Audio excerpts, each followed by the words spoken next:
ma rumaysan kartaa inuu jiro xayawaan dhererkiisu la eg yahay dabaq 10 biyaana ah kana weyn xayawaanka diinasoorka ee dabar go'ay? haa, waa uu jiraa, weliba waa mid ilaa maantadan jira oo nala nool, kaasoo lagu magacaabo libiriga buluuga.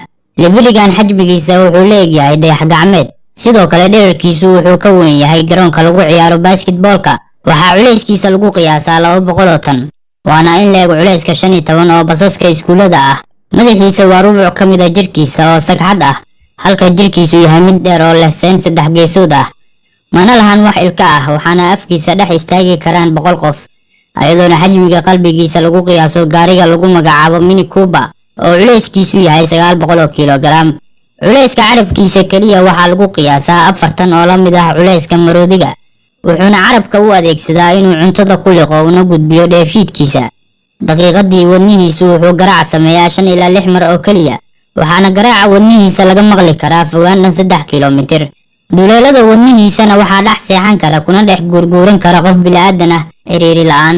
waxay soo saaraan libiriyada cod ka dheer codka matoorada diyaaradaha, waxayna libiriyada badweynta ku wada jira jecel yihiin kala noolaanshaha, wuxuuna midkiiba midka kale u jiraa masaafo lagu qiyaaso 1600 kilomitir.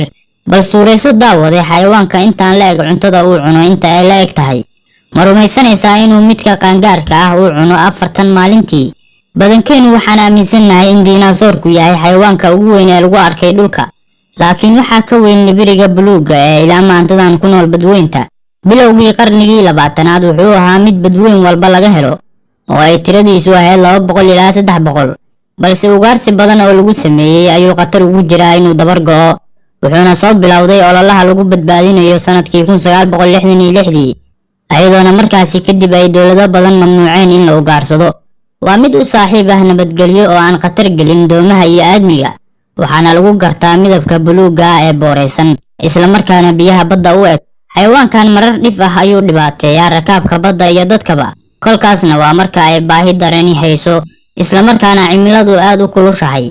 had iyo jeeraale libiriga dhadiga ayaa ka weyn kana xajmi weyn libiriga labka ah, waxayna badanaa kulmaan si ay taran u sameeyaan waqtiga deerta iyo xagaaga.